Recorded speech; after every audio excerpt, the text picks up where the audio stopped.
जी हाँ, आप देख सकते हैं कि जब से फ्रांस के ऊपर टॉन्ट किया गया और उनको कहा गया कि भाई आपको योगी आदित्यनाथ से सीखने की आवश्यकता है, तब से लगता है कि फ्रेंच पुलिस को कुछ ज़्यादा दम आ गया है। अजीज दोस्तों, फ्रांस में कुछ बेहतरी आई है, कुछ उसके लिए सख्त एक्शन लिए गए हैं।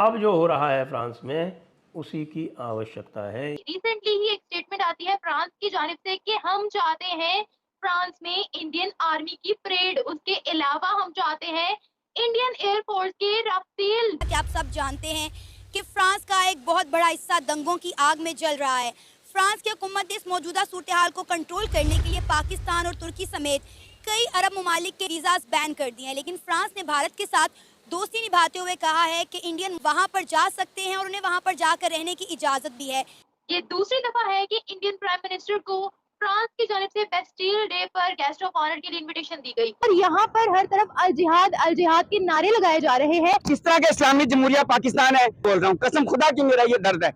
मुझे पता है ये कोई स्टेज नहीं है, ये कोई जलसा नहीं है, मगर मेरा ये दर्द है। दोस्तों, जैसा कि आप जानते हैं कि पिछले 2 हफ्तों से फ्रांस से दंगों की जो खबरें आ रही थी उसने पूरी दुनिया को हिला कर रख दिया था। दुनिया हैरान रह गई कि दिन दहाड़े कैसे एक धर्म से जुड़े लोगों ने फ्रांस को जलाकर तहस नहस कर दिया। कहते हैं ना कि सामने वाले के सहन करने की भी कोई सीमा होती है।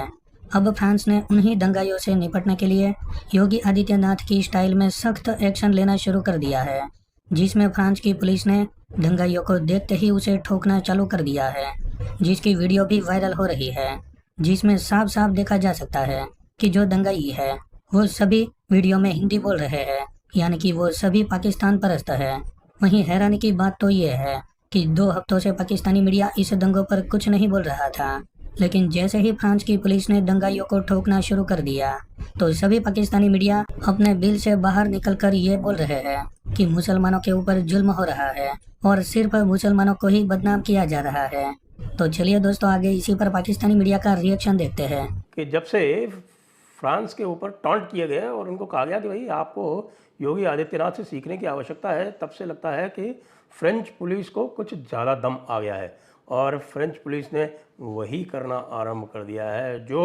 भारतीय पुलिस रोज़ करती है, यानी कि lathi charge, baton charge, water cannon, ये सारे काम जो हमारे यहाँ नित्य प्रति होते हैं वो अब होश आया है, जिसको कहते हैं कि सब कुछ लुटा के होश में आए तो क्या किया। अगर यही करना था, अगर इंटरनेट रोकना ही था भाई मेरे, आपने अब इंटरनेट पर बैन किया। अरे यार, ये पहले दिन कर देते। आपको पता है ना कि भाई ये जो सारे के सारे जब लेफ्टिस्ट और इस्लामिस्ट मिल के जब ये केओस क्रिएट करते हैं, मेहम क्रिएट करते हैं, दंगे कराते हैं, तमाशेबाजी कराते हैं, पूरा एक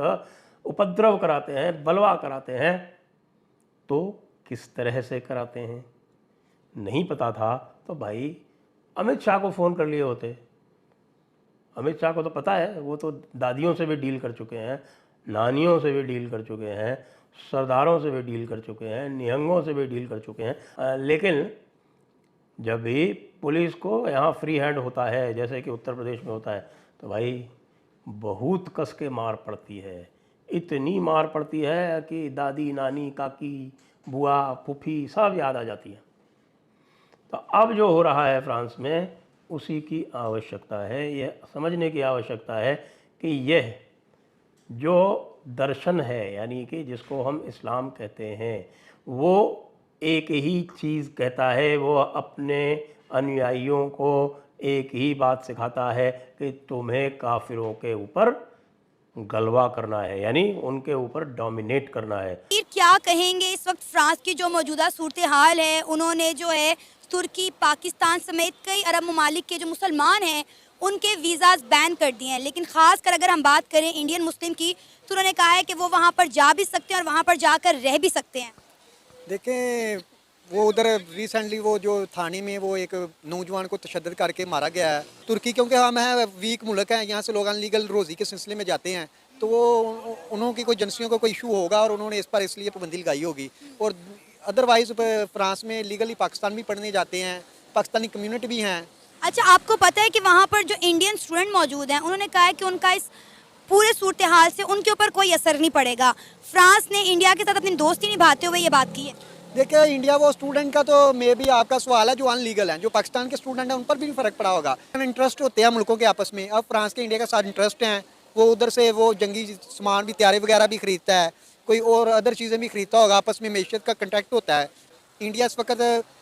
दुनिया की दूसरी बड़ी आबादी के लिहाज से मुल्क भी है और इकानमी बिग इकानमी है, तीसरी चौथी पांचवी बड़ी इकानमी है और लोगों का उधर तजारत ज़्यादा है, इसलिए उधर वो इतना जितना पाकिस्तान पे प्रेशर रखते हैं इंडिया पे उतना प्रेशर नहीं रख सकते। लेकिन सर एक बात हमें माननी पड़ेगी कि ऑल ओवर द वर्ल्ड जो रिस्पेक्ट जो डिग्निटी इंडिया को मिलती है उस तरह से पाकिस्तान और दूसरे ममालिक में रहने वाले मुसलमानों को नहीं मिलती। अब आप देखें कि इंडिया के प्राइम मिनिस्टर नरेंद्र मोदी अगर कहीं पर चले जाएं तो किस तरह से लोग झुक झुक के उनका पाँव छूकर उनका इस्तकबाल करते हैं। देखिए आप भी पाकिस्तानी, मैं भी पाकिस्तानी, लेकिन इसका आप ना वो देखें ये वो मोदी का या इसमें ये कंट्री वाइज होते हैं रिलेशन और हम माशी लिहाज से इतने कमज़ोर हैं। देखें हम कुछ कोल उठा के भाग रहे हैं, 1 बिलियन किसी से 2 मिलियन, IMF से 3 बिलियन डॉलर के लिए, तो वो जो आपको पता है बकारियों की तो घर में नहीं इज्जत होती, तो बाहर कह दो ये वजह। और इंडिया का जो आपको माननी पड़ेगी एक चीज़, माशी लिहाज से इस वक्त वो स्ट्रांग है, लेकिन हमारे भी जो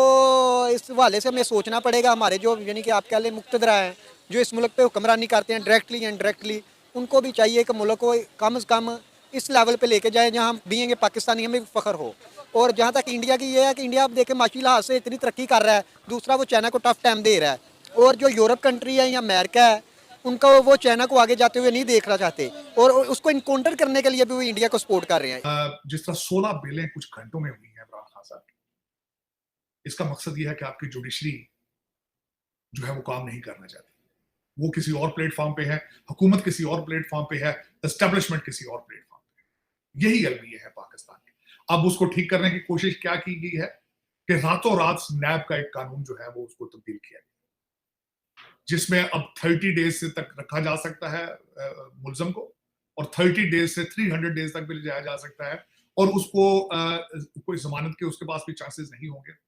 बल्कि 3-4 चीजें उसमें जो उन्होंने की है, मैंने जो उस लॉ को पढ़ा है, एक तो वो वादा माफ बनाने की उसमें उसको एक ऐड किया गया है, जिसके ऊपर ये सोचा जा रहा है कि शायद खान साहब के आसपास करीबी हलकों से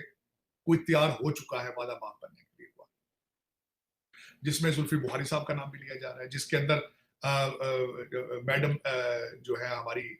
फराह गोगी का भी नाम लिया जा रहा है, जिसके अंदर नाम लिया जा रहा है कि शायद मैडम पीरनी भी उसके साथ जो है वो भी शायद हो सकती है। अब ये स्पेकुलेशंस हैं कि कौन उनमें से वादा माफ बनना चाहता है, लेकिन देखा जाए तो आपकी जुडिशरी काम नहीं कर रही है।